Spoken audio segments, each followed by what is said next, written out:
Salut à tous, salut à toi. Aujourd'hui, on va voir trois manières de filmer un événementiel. Ces trois manières, tu peux les mixer, plus une petite astuce.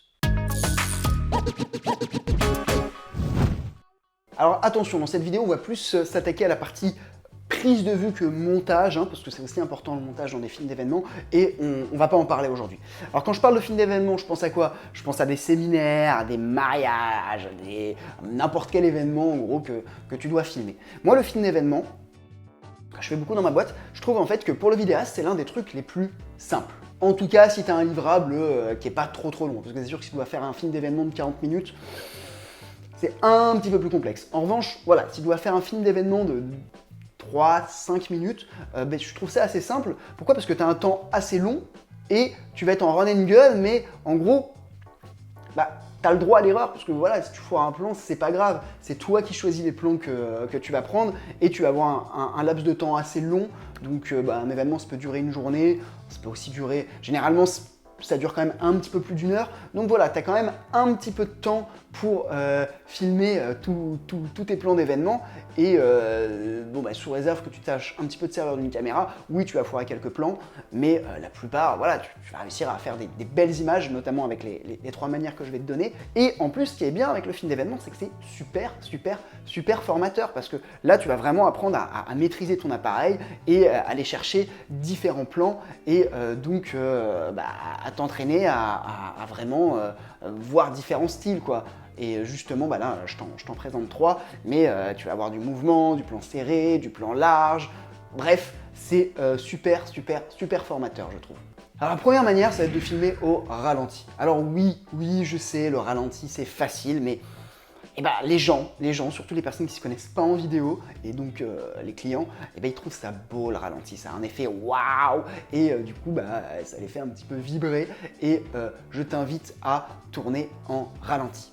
Non seulement ça fait joli, comme je viens de te le dire, mais en plus, comme tu es en config run and gun, du ralenti, ça va pas stabiliser ton image, mais les mouvements et les à-coups vont être moins violents et plus smooth, quoi.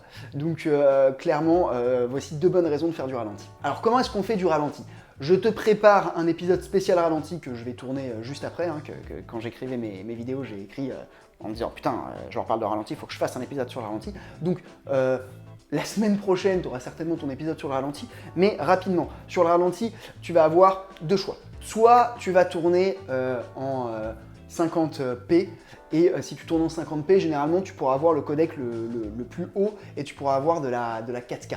Le deuxième choix, c'est, donc il y a différents menus, mais ça se met pas dans les réglages de base, il faut passer par une option alternative. Sur Sony, c'est SNQ Motion, sur Panasonic, c'est cadence variable, et là tu pourras aller dans des fréquences d'image plus hautes en x2, enfin x2 non parce que c'est du 50p, x3 ou même x4, c'est-à-dire 100 images secondes. Et là, le ralenti sera encore plus smooth, mais du coup, déjà, tu ne pourras pas avoir la 4K.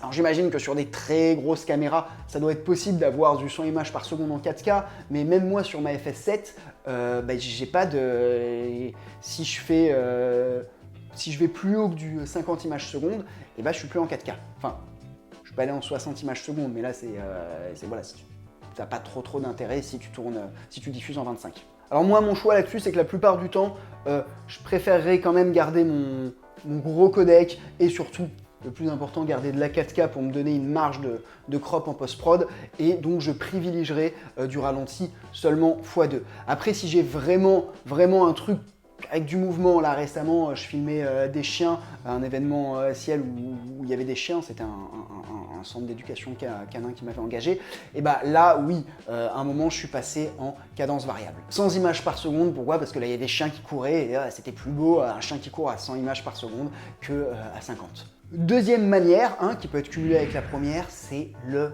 mouvement. Je trouve vraiment que le mouvement en vidéo, ça apporte quelque chose, ça dynamise vraiment quelque chose. Alors, du mouvement, on peut le diviser en plus ou moins trois familles de mouvements qui peuvent être plus ou moins jumelés.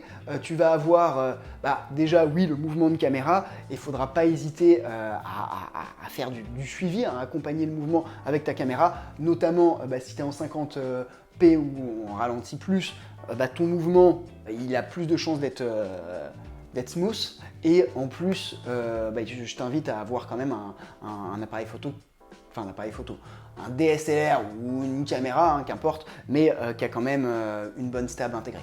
Le deuxième mouvement, lui qui va plus être utilisé en fiction, mais qui peut être aussi utilisé en événementiel, c'est cette fois-ci les personnes qui bougent. Toi, tu as un cadre fixe et les personnes bougent à l'intérieur. Après, rien ne t'empêche de jumeler les deux. C'est-à-dire que quelqu'un bouge et toi, tu accompagnes le mouvement. Et le troisième type de mouvement, c'est le mouvement qu'on va qualifier d'optique. Donc il y a le zoom. Moi, le zoom, je ne suis pas fan parce que ça fait un peu kitsch. Sinon, il y a aussi le changement de mise au point. Et le changement de mise au point, pareil, c'est un petit effet waouh.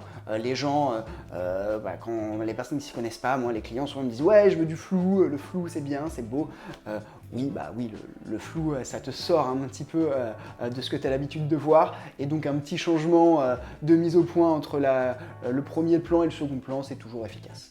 La troisième manière, c'est de faire un petit DT, donc découpage technique, en live. Alors, je ne vais pas te montrer à proprement parler d'exemple parce que sur les images que j'ai fait, j'ai pas envie de mettre des têtes de personnes qui n'auraient pas forcément envie de se retrouver dans cette vidéo.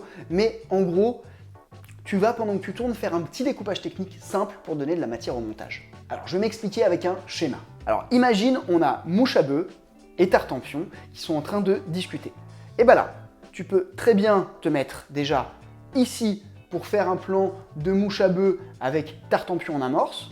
Ensuite, tu peux te mettre ici, donc rapidement bouger, pour faire le contre-plan. Et cette fois-ci, tu as le visage de Tartempion et c'est Mouche à bœuf qui est en amorce. Et enfin, te mettre ici pour faire ton master. Évidemment, tu feras attention de respecter la règle des 180 degrés, hein, donc n'hésite pas à regarder l'épisode que j'ai fait là-dessus. Et voilà, à la fin, tu te retrouves avec une petite séquence où tu auras un champ contre champ, un master, et il y aura un petit côté, là aussi, waouh au montage, en disant « Ah putain, il y a le champ contre champ ». Voilà, c'est un petit peu plus découpé, c'est pas compliqué à faire. Un autre exemple, par exemple, toujours Mouche à bœuf dans ce séminaire, là, il est en train de prendre des notes.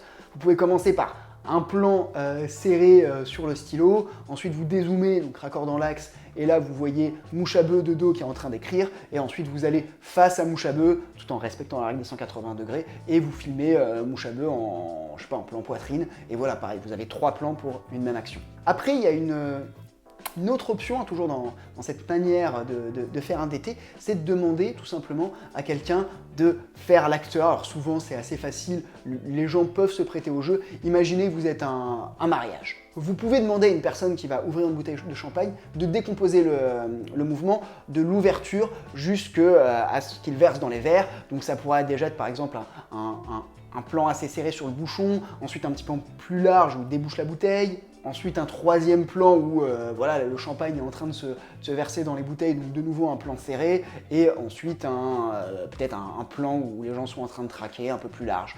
Voilà, c'est un exemple parmi tant d'autres, mais faire un petit découpage en live, non seulement voilà, ça va t'entraîner à avoir cette notion de découpage technique et en plus ça va apporter un petit truc en plus à ton film événementiel.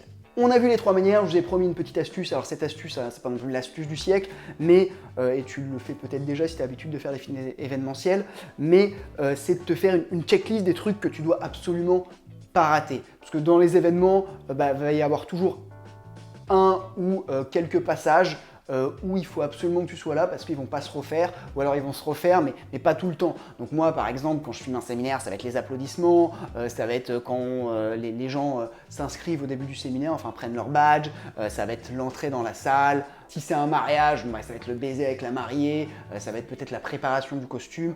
Je sais pas, moi ça je fais jamais de mariage, mais voilà, te faire une petite checklist des trucs que tu dois absolument avoir dans ton montage. Et ça va te faire une première base sur laquelle tu pourras appuyer ta créativité pour improviser sur d'autres plans. On arrive à la fin de cette vidéo. Je te prépare très rapidement une vidéo plus sur le run and gun, où là on va plus parler de la question du matériel. Donc voilà, n'hésite pas à regarder cette prochaine vidéo. N'hésite pas non plus à me laisser un petit like comme ça, parce que ça me fait toujours plaisir. Tu peux commenter et me donner ton point de vue sur les films d'événements, te poser des questions, dire ce que tu veux, moi ça me fait plaisir. T'abonner aussi si ce n'est pas encore déjà le cas. Et voilà, tu peux aussi télécharger télécharger un petit guide. Alors j'ai plusieurs petits guides, là je vais vous mettre le guide du prestataire vidéo, parce que là c'est plus une question de prestataire vidéo. Quand tu filmes un événementiel, c'est généralement que tu veux te professionnaliser en tant que vidéaste. Donc voilà, je te mets ce petit guide que tu peux télécharger si tu le souhaites. Voilà, je crois que j'ai tout dit. Je te dis à très bientôt, je vous dis à très bientôt dans une prochaine vidéo. Ciao!